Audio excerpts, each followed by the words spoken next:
Hi, boys and girls. It's Mrs. K with Collecting Our Angels, Nurturing Our Children. And I hope you're all doing well. We are up to chapter 14, and it's called Simply Dreams. And this is where Sophie gets to understand more about what types of dreams there are.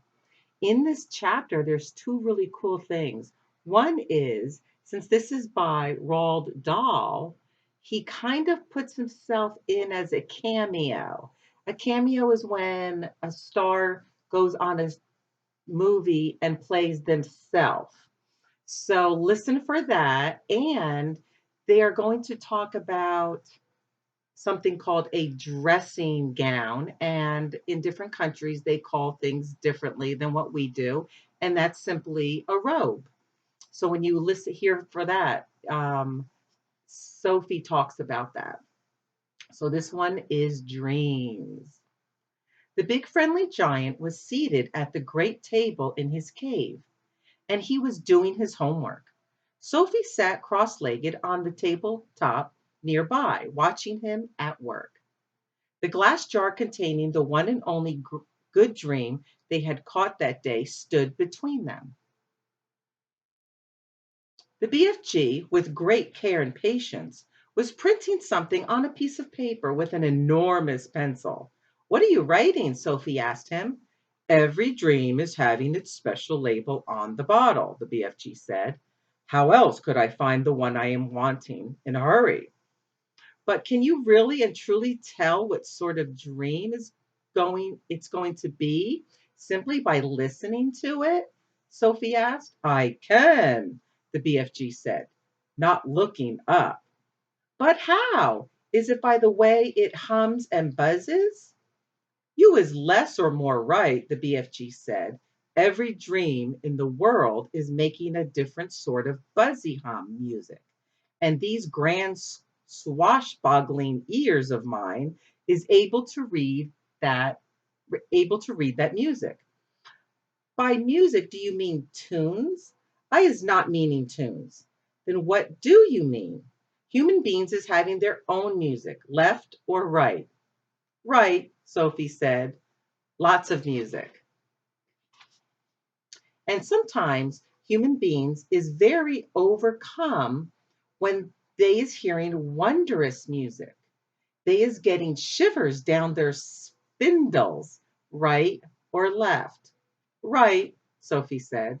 Here's a picture of him writing with his huge pencil. It looks bigger than Sophie.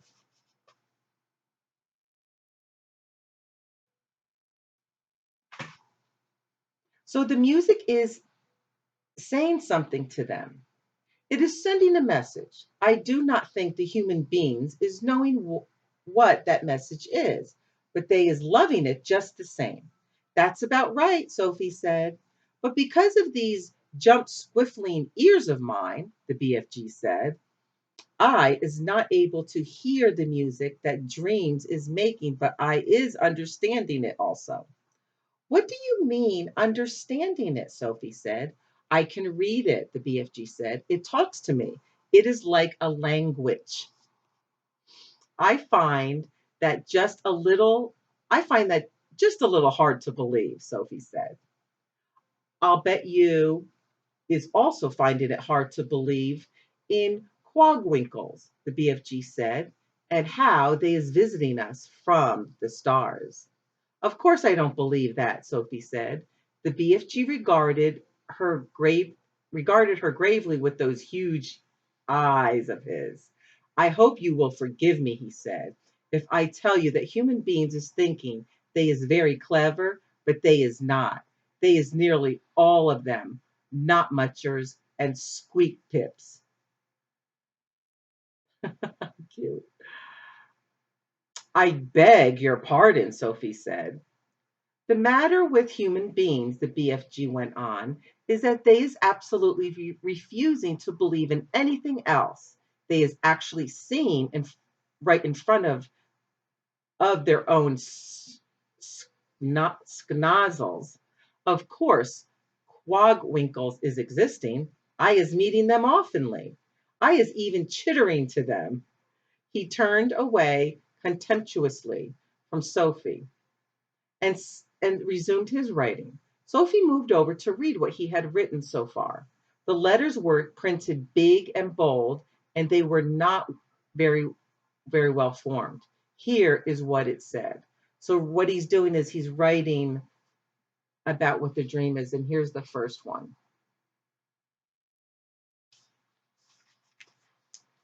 This dream is about how I is saving my teacher from drowning.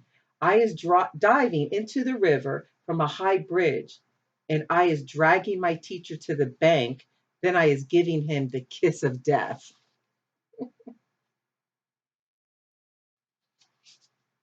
The kiss of what? Sophie asked. The BFG stopped writing and raised his head slowly. His eyes rested on Sophie's face. I is telling you once before, he said quietly, that I is never having a chance to go to school. I is full of mistakes. They is not my fault. I do my best. You is a lovely little girl, but please remember that you is not exactly Miss Know Everything yourself. I'm sorry, Sophie said. I really am. It is very rude of me to keep correcting you. The BFG gazed at her for a little while, then he bent his head again to, to his slow, laborious writing. Tell me honestly, Sophie said, if you blew this dream into my bedroom when I was asleep, would I really be truly start dreaming about how I saved my teacher from drowning by diving off the bridge? More, the BFG said, a lot more. But I cannot be squibbling the whole grop flunking dream on a titchy bit of paper. Of course, there is more. The BFG laid down his pencil and placed one massive ear close to the jar. For about 30 seconds, he listened intently. Yes, he said, nodding his great head solemnly up and down. This dream is continuing. Very nice. It has a very dorky, hunky ending. How does it end? Sophie said. Please tell me. You would be dreaming, the BFG said, that the morning after you is having the teacher, saving the teacher from the river, you is arriving at school and you is seeing all the 500 pupils sitting in the assembly hall and all the teachers as well. And the head teacher is then standing up and saying, I is wanting the whole school to give 3 cheers for Sophie because she is so brave and is saving the life of our fine arithmetic teacher, Mr. Figgins, who was unfortunately pushed off the bridge into the river by our gym teacher, Miss Amelia Upscotch. So 3 cheers for Sophie. And the whole school is then cheering like mad and shouting, Bravo, well done. And forever after that, even when you is getting your sums all gungs whizzled and muggled up, Mr. Figgins is always giving you 10 out of 10 and writing, good work, Sophie, in your exercise book. Then you is waking up. I like that dream, Sophie said. Of course you like it, the BFG said. It is a whiz wizard. He licked the back of the label and stuck it on the jar. I is usually writing a bit more than this on the labels, he said, but you was watching me and making me jumpsy. I'll go and sit somewhere else, Sophie said. Don't go, he said. Look in the jar carefully, and I think you will be seeing this dream. Sophie peered into the jar, and there, sure enough, she saw the faint, translucent outline of something about the size of a hen's egg. There was just a touch of color in it, a pale sea green, soft and shimmering and very beautiful. There it lay, this small, oblong, sea green, jellyish thing, at the bottom of the jar, quite peaceful, but pulsing gently, the whole of it moving in and out ever so slightly, as though it were breathing. It's moving, Sophie cried. It's alive. Of course it's alive. What will you feed it on? Sophie asked. It's not needing any food, the BFG told her. That's cruel, Sophie said. Everything else needs food of some sort, even trees and plants. The north wind is alive, the BFG said. It is moving. It touches you on your cheek and on the hands, but nobody is feeding it. Sophie was silent. This extraordinary giant was disturbing her ideas. He seemed to be leading her towards mysteries that were beyond her understanding. A dream is not needing anything, the BFG went on. If it is a good one, it is waiting peacefully forever until it is released and allowed to do its job. If it is a bad one, it is always fighting to get out. The BFG stood up and walked over to one of the many shelves and placed the largest jar among the thousands of the others. Please see, please, can I see some of the other dreams? Sophie asked him. The BFG hesitated. Nobody has ever seen them before, he said, but perhaps after all, I is letting you have a little peep. He picked her up off the table and stood her on the palm of one of his huge hands. He carried her towards the shelves. Over here is some of the good dreams, he said, the fizz wizards. Would you hold me closer so I can read the labels? Sophie said. My labels is only telling bits of it, the BFG said. The dreams is usually much longer. The labels is just to remind me. Sophie started to read the labels. The first one seemed long enough to her. It went right, right round the jar. And as she read it, she had to keep turning the jar.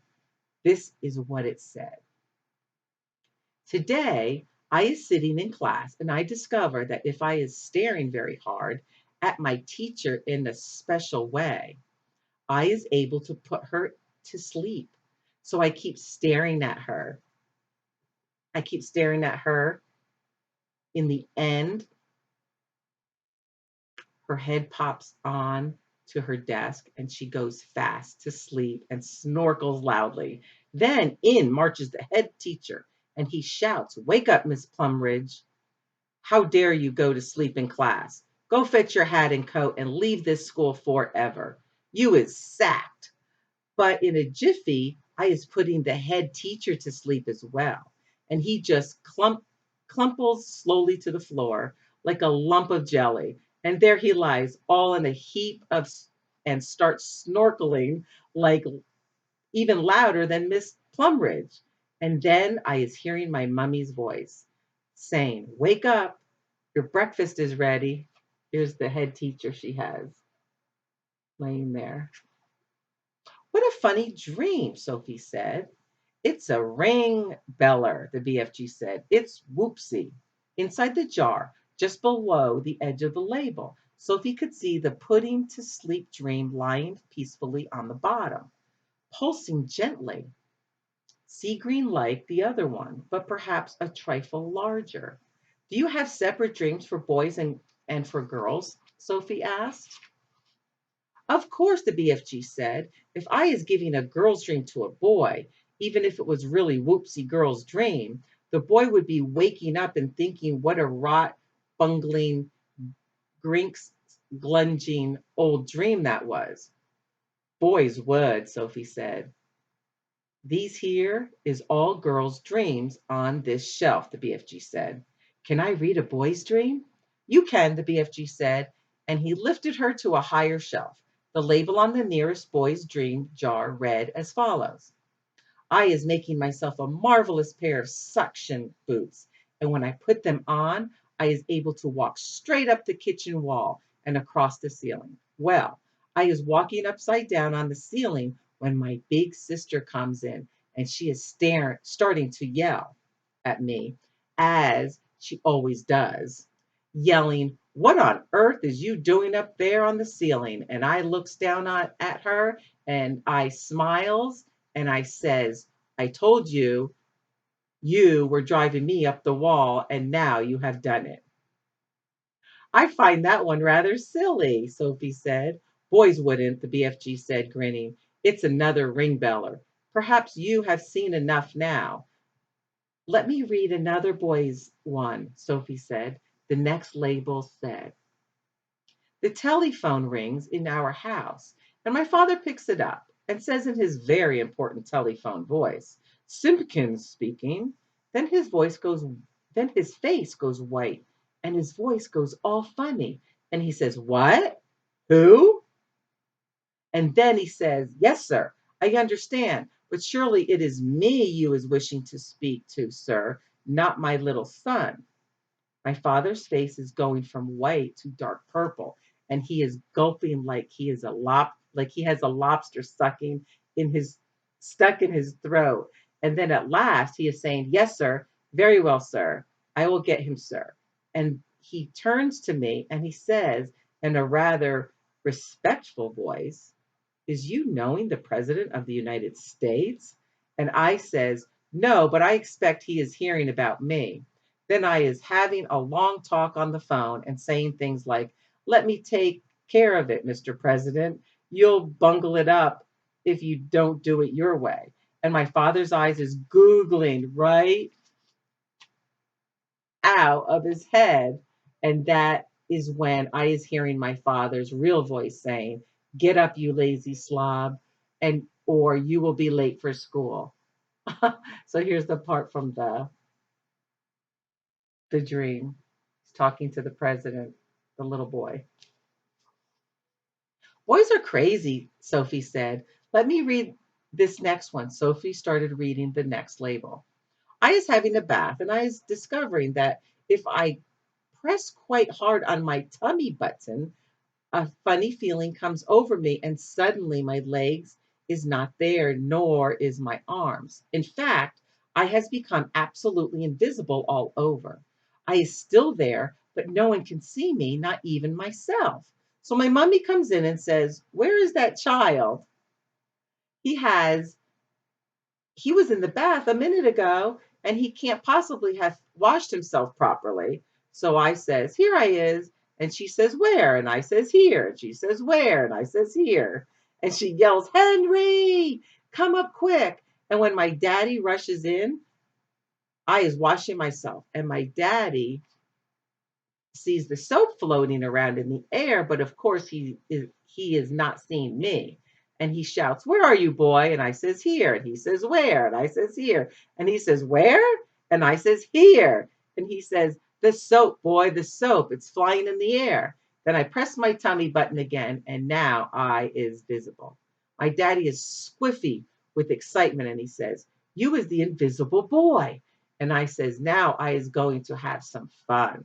So when I is out of the bath and I have dried myself, I put on my dressing gown. Remember we talked about the robe and slippers, and I press my tummy button again to become invisible, and I go down into the town and walk in the streets.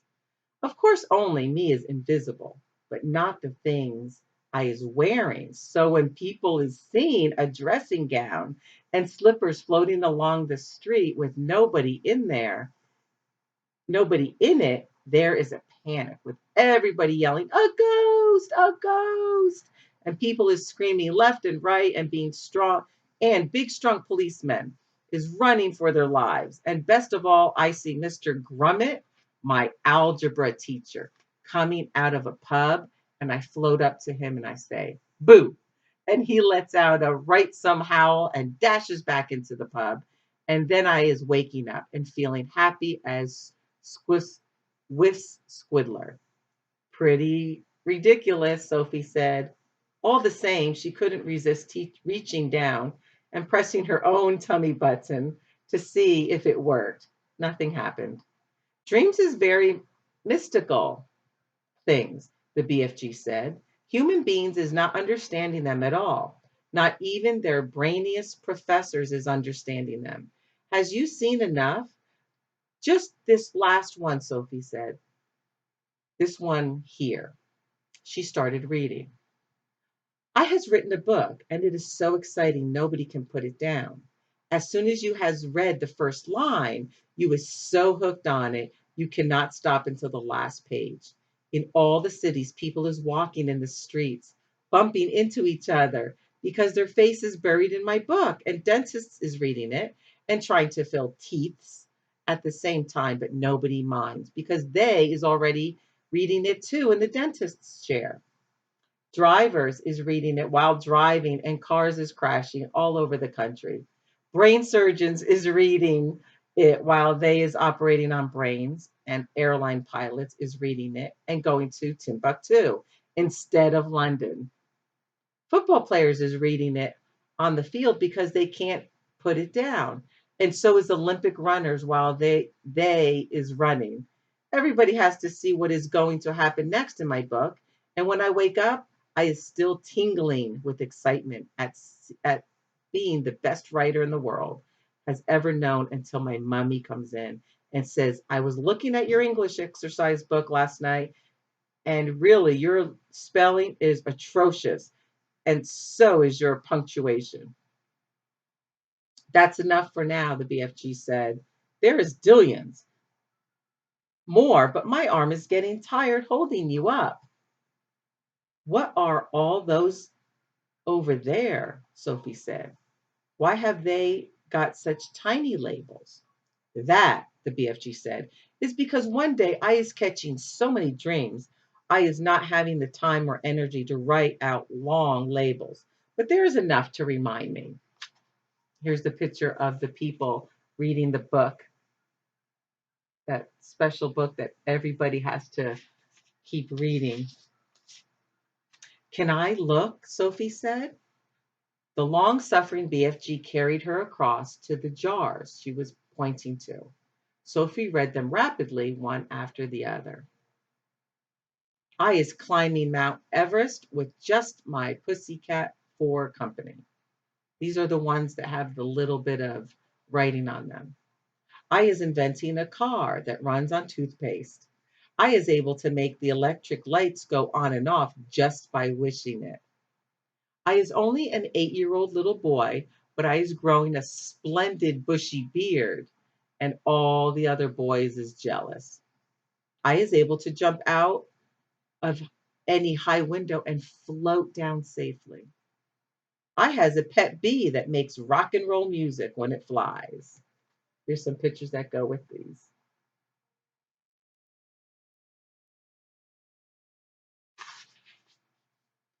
What amazes me, Sophie said, is how you ever learned to write in the first place. Ah, said the BFG. I has been wondering how long it is before you was asking me that. Considering you never went to school, I think it's quite marvelous. Sophie said, how did you learn? The BFG crossed the cave and opened a tiny secret door in the wall. He took out a book, very old and tattered.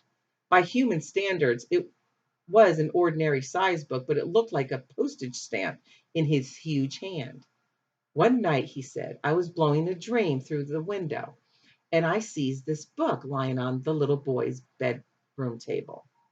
I wanted it so very badly, you understand, but I is refusing to steal it. I would never do that. So how did you get it?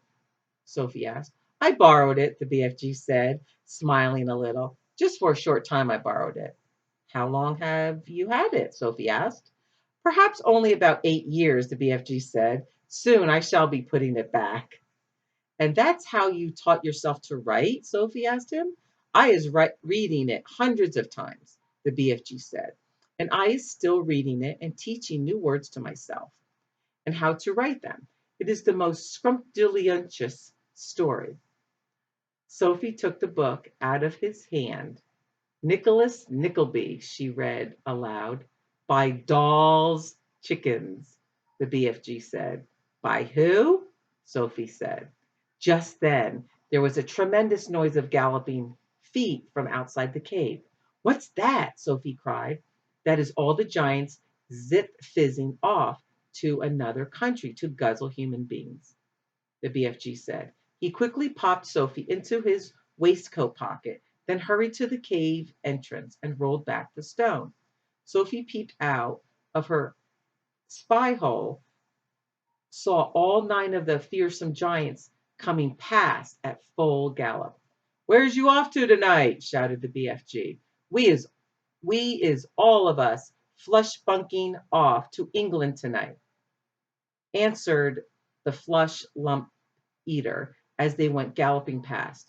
England is luxurious land, and we is fancying a few nice little English chidlers. I, shouted the maid masher, is knowing where there is a giggle house of girls, and I is guzzling myself full as a froth blower. And I knows where there is a goggle box for boys, shouted the gizzard guppler. And I has to do All I has to do is reach in and grab myself a handful. English boys is tasting extra lick swishy. In a few seconds, the 9 galloping giants were out of sight. What did he mean? Sophie said, poking her head out of the pocket. What is a giggle house for girls? He is meaning a girls' school, the BFG said. He will be eating them by the bundle. Oh no, cried Sophie. And boys from a boys' school, said the BFG. It mustn't happen, Sophie cried out. We've got to stop them. We can't just sit here and do nothing. There's not a thing we can do, the BFG said. He is helpless. We is helpless as horse feathers. He sat down on a large, craggy blue rock near the entrance of his cave. He took Sophie from his pocket and put her beside him on the rock. It is now quite safe for you to be outside until day is coming back, he said. The sun had dipped below the horizon and it was getting dark. Ooh, that was such a good chapter about the dreams, and now we can understand it more. So we'll go with the next one. The next one tomorrow will be the great plan. Okay, everybody, mind your parents. Make sure that you're listening to all the details. But a good idea might be, remember the small labels in this. I was climbing Mount Everest with just my pussycat for company.